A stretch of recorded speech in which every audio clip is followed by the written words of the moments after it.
Do you love business and would like to learn telepathy's strategies and journey till date? If yes, kindly stick around to the end. For those who do not know what telepathy is, Telepathy Inc. is a Japanese startup that was founded in January 2013. It has its headquarters in Sunnyvale, California. The company creates and sells social communication tools that help people form bonds with one another as if they had telepathic connections. The company's goal is to bring people closer together in a way that has never been possible, and it takes pride in its high-quality construction and fashionable styling. By combining a wearable device and service that makes it possible to share experiences that transcend space. Telepathy aims to advance human-to-human communication. In comparison to smartphones and computers, the evolution of wearable devices will be completely different. As humans wear them, the shapes and sizes of the devices will be limited, and the majority of their core functions will be hosted in the cloud. Let me tell you a brief history about telepathy. Takahito Eguchi established the company in 2013 in Japan. He left Japan and moved to San Francisco to better connect with venture capitalists and startups.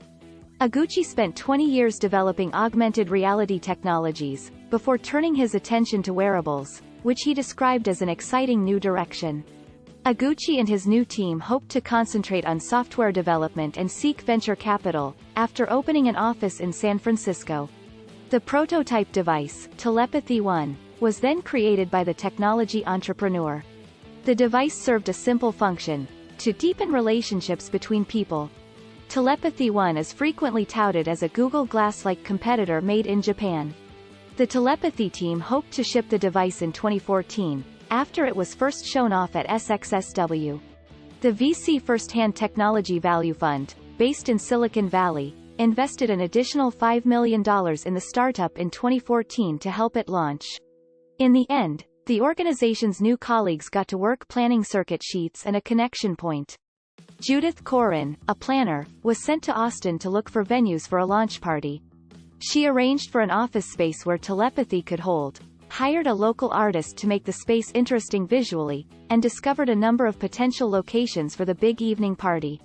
A developer started working on a reservation system that would send SMS messages to conference attendees who were on a waiting list with demo slots. However, the device's appearance was still a work in progress. Telepathy had hired 2 American design firms, and 1 Japanese design firm to come up with alternative design. Because prototypes based on the original design concepts weren't getting good feedback, the Telepathy 1 device remained roughly at the same stage as it was when the company launched a year ago. Despite telepathy's appearance on CNN, TEDx Talk, $5 million in venture capital funding, Sunnyvale office, and team of qualified engineers. Putting a Telepathy 1 product on global shelves by the following year as Eguchi promised, seemed impossible despite the strong vision.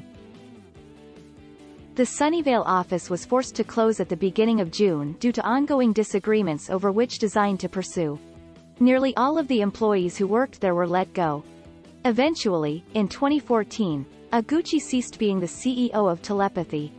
On November 17, 2017, Optum Corporation agreed to acquire Telepathy Global Company, Limited, from Telepathy Holdings Company, Limited. On November 20, 2017, Optum Corporation concluded the transaction's contract. As part of the deal, it will acquire 82,814 shares. On November 17, 2017, the Optum Corporation Board of Directors resolved the transaction. On November 21, 2017, the transaction was expected to be completed. However, the acquisition was cancelled on November 17, 2018. If you are following up with conversation, don't forget to hit on the subscribe button below. Don't also forget to like this video. Make sure you comment and share the video. Welcome back and thanks for staying with me this long. Talk about the funding. The Sunnyvale, California-based startup raised $5 million in Series A funding. First Hand Technology Value Fund, Inc. was in charge of the round. It was said that the funds will be used to hire UI, UX and HFE engineers, application software developers, server software developers, embedded system developers, and communication firmware developers to further accelerate product development. If everything went according to plan, Telepathy Inc. was going to get its product into the hands of consumers thanks to the $5 million it received in its initial round of funding in 2014. The money was specifically going to be used to hire additional software and hardware engineers. Takahito Oguchi, the CEO of Telepathy Inc., stated, "The next era of social networking will be made possible by wearable technology. We anticipate bringing Telepathy One to market in 2014, and with the $5 million in funding, we will be able to improve the user experience." Some of the products includes Telepathy One. By instantly sharing the user's visuals with people from all over the world, the Telepathy One facilitates real-time, hands-free, interactive communication and allows for immediate feedback. The fact that Telepathy One encircles the user's head at the back and transmits audio through earpieces may or may not be appealing to all users. The polished metal telepathy device has a slim profile and is thought to be more stylish than Google Glass. The small display that is in front of the eye contributes to the similarity. A microprojector is placed in front of one eye on the sleek Telepathy One headset, which covers one side of the head. According to Oguchi, it appears as if there is a 5-inch screen floating in the air, about 45 centimeters from your eye. What you see is captured by a camera, which communicates with your smartphone through Bluetooth and the data connection. Telepathy Jumper. The Telepathy Jumper is a brand new type of wearable device similar to an eyeglass that can be used while worn around the neck. Typically, it is worn around the neck, but if necessary, it can be worn in front of the eye. An attachment can be used to keep it attached to eyeglasses or the head for continued use.